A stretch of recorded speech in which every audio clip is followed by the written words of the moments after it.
vai assistir mais nada que venha a ter referência dentro da igreja. Ele não vai conviver com ninguém mais que fale com inglês. Ele vai falar só com tatuído. Ao longo do tempo, essa pessoa ela vai se esquecer da língua. Por mais que ela soubesse falar muito, ela vai, entre aspas, ficar emborrecida. Nesse período da vida de Moisés, a qual Deus se encontrou com ele, era dessa forma que ele estava. Já tinha 80 anos de idade. Ele olhou para si mesmo e falou: Senhor, eu descer para afrontar Faraó? Quem sou eu, Senhor? Ele tinha razão ou não tinha razão de falar isso? 80 anos de idade, 40 anos andando no deserto, cuidando de ovelha. Quem sabe já um pouco cansado, sofrido. Deus tinha um propósito sobre aquilo. Deus tinha um propósito. Nada em nossa vida acontece por acaso. Muitas vezes eu e você reclamamos de algumas coisas e falamos: Senhor, por que eu estou passando por isso? Se desde pequenininho sempre se levantou um ou outro e falou que eu fui separado do ventre da minha mãe para fazer a diferença, por que eu estou passando por essa situação, Senhor? Hoje eu já estou cansado, estou sem força, estou desanimado.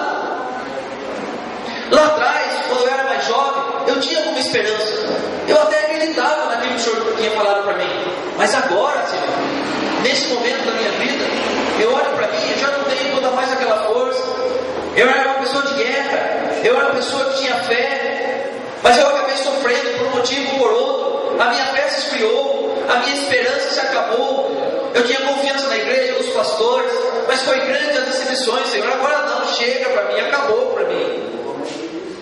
Só que Deus é um Deus de promessa, e Ele não se esquece das suas promessas. Tinha um porquê daqueles 40 anos no deserto. Os gigantes da alma que existia dentro de Moisés tinham que morrer. Algumas vezes na minha vida, não sei na sua, mas na minha vida, eu me achei muito bom, e não era tão bom assim.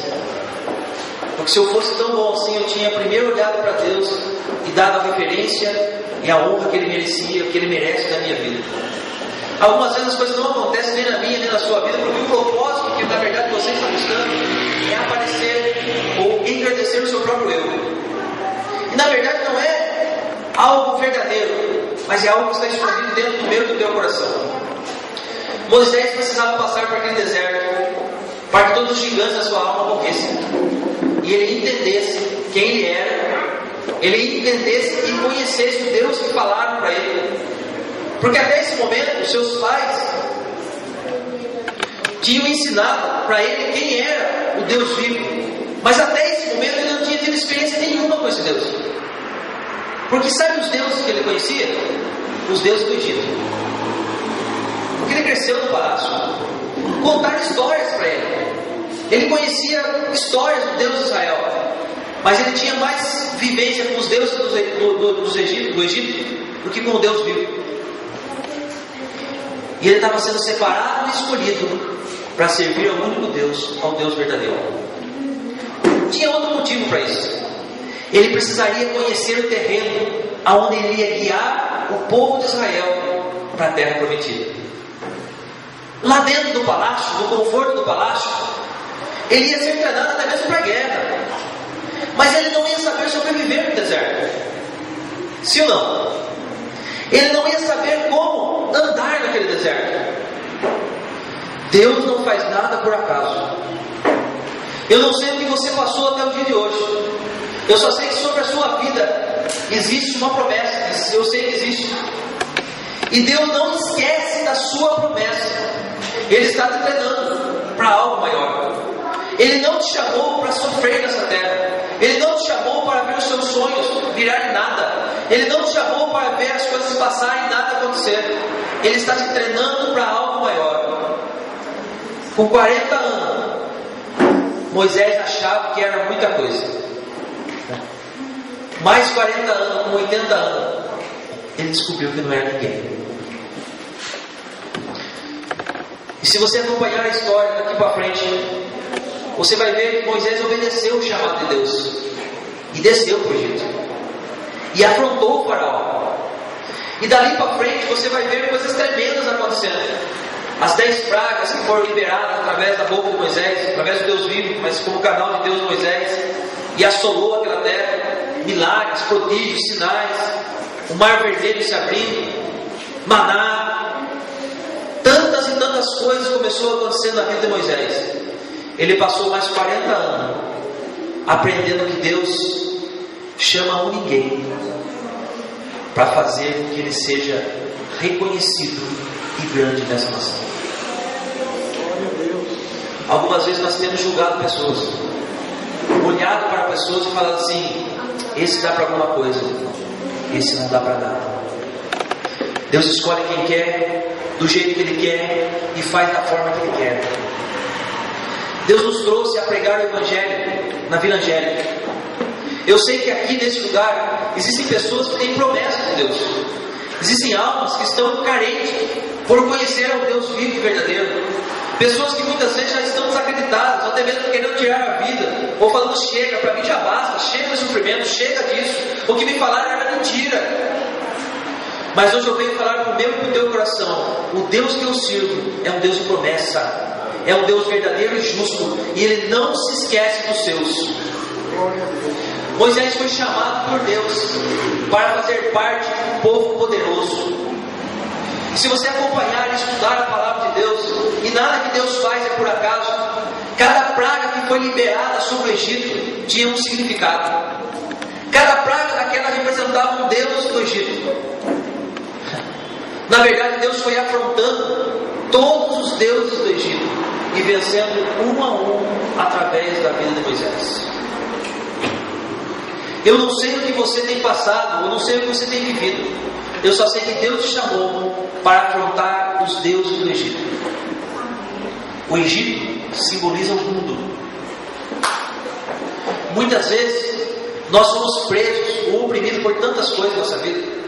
Alguns presos na droga, outros presos na bebida, outros presos na prostituição, outros presos em roubo, tantas coisas terríveis. E algumas vezes nós olhamos para essas situações e falamos: Deus, isso é muito forte na minha vida, isso é muito forte, eu quero, mas eu não consigo vencer.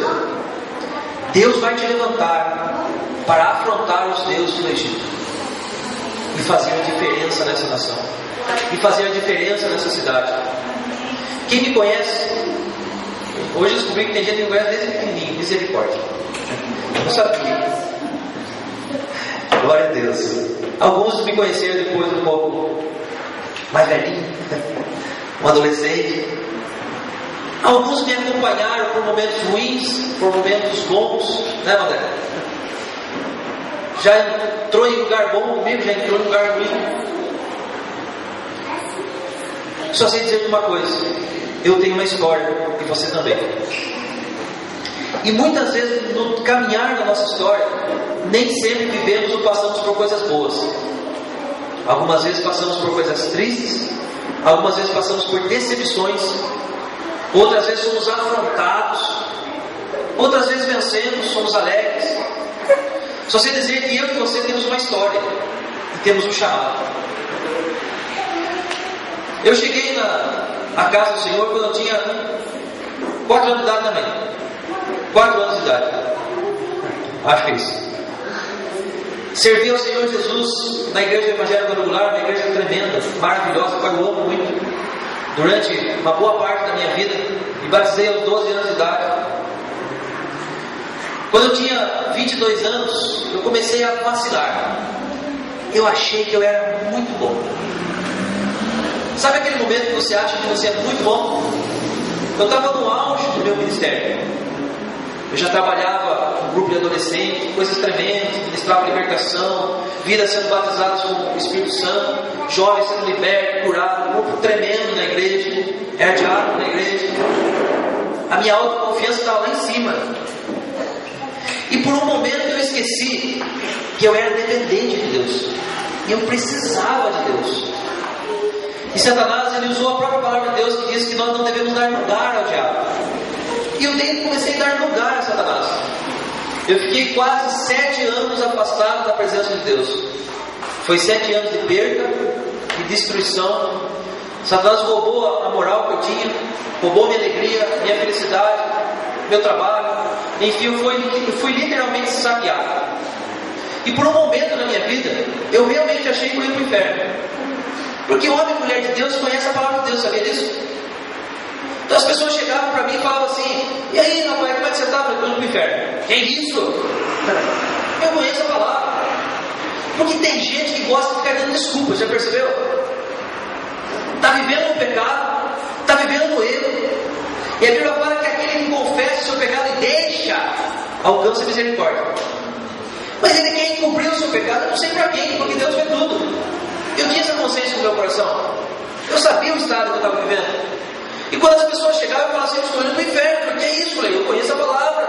A Bíblia fala que Jesus Cristo é o único caminho, a verdade e a vida, e sem Ele ninguém pode chegar ao Pai. E eu estou longe dele, sem Ele não dá para chegar ao Pai. Meu coração doía demais, porque eu estava preso em cadeias. Eu precisava passar por aquilo. Porque como eu fui arrogante, como eu cheguei a falar mal de pessoas que se desviaram da casa do Senhor. Eu falei assim: esse rapaz é responsável, né? Cresceu na igreja, fez tanta coisa, o que está fazendo? Nunca foi crente na vida. Alguém já falou isso também? Eu cheguei no ponto e falei: Senhor, hoje eu sei o que é estar preso em cadeias. E um dia, muitas vezes pessoas já conhecem a história, mas eu quero estar contando hoje. Eu estava na mesa do campo de prova da Ford, onde eu trabalhava, cercado de um monte de mulheres. E muitas evangélicas, tá? Infelizmente. Meu coração estava doendo, porque eu estava sem Deus. E conversa vai, conversa vem, cantadinha aqui, cantadinha ali. Satanás ele é sujo, ele nos leva a fazer coisas erradas. Uma delas, evangélica, falou assim: João, você não é evangélico? Eu falei assim: já fui. Hoje, infelizmente, eu não sou nada. Estou morto no pecado. Mas se Deus tiver misericórdia da minha vida, um dia eu vou voltar para mim. A conversa acabou, né? Todo mundo parou de conversar e foi comer o seu pratinho. Foi uma benção. Passou 3 meses naquilo lá. Eu tinha uma igreja que sempre orou por mim, a igreja evangélica quadrangular. Ela sempre intercedeu por mim. 3 meses daquela conversa, eu me vi numa sala, no culto que estava se iniciando na cidade, a igreja Ebenezer estava se iniciando aqui na cidade, estava na sala da missionária Tânia. E lá Deus começou a falar diferente comigo. E eu senti Deus me chamar de volta. E eu falei: agora, Senhor? Deus falou forte no meu coração de dia. Deus falou assim: eu tenho um propósito para a tua vida. E eu vou te usar nessa terra ainda. E no meu coração, sabe o que eu falei para Deus? Agora? Agora que todos já viram o que eu fiz? Agora eu já perdi tudo. Deus falou assim: eu não preciso da tua força. Eu quero o teu coração. Eu vou te mudar e vou te transformar. Eu vou mostrar quem eu sou através da tua vida. O tempo passou. Eu voltei para Jesus. Fui restaurado, fui curado. Passei um tempo maravilhoso na igreja Ebenezer, uma igreja abençoadíssima, onde o pastor Miro é pastor dessa igreja. Ali eu fui levado a Deus a um tempo diferente no meu ministério. Fui despertado para a visão apostólica. Comecei a estudar a Comissão Shekinah. Comecei a viver um tempo novo no meu ministério. Deus foi me restaurando. Porque sabe que algumas vezes a única pessoa que acredita em você é Deus, sabia disso? Já percebeu isso aí? Já percebeu que tem algumas vezes na nossa vida nós olhamos para os nossos familiares, para pessoas próximas, e olha no olho deles e você vê que eles não acreditam em você? Ninguém acredita em você, a não ser Deus. E algumas vezes nem nós acreditamos em nós mesmos. E algumas vezes eu olhei para mim mesmo e falei: Senhor, não dá mais. E Deus começou a trazer palavra profética: eu vou te restaurar, vou te levantar novamente para o ministério, vou te dar uma nova chance, vou te levar para um novo tempo, vou te levar para um novo momento.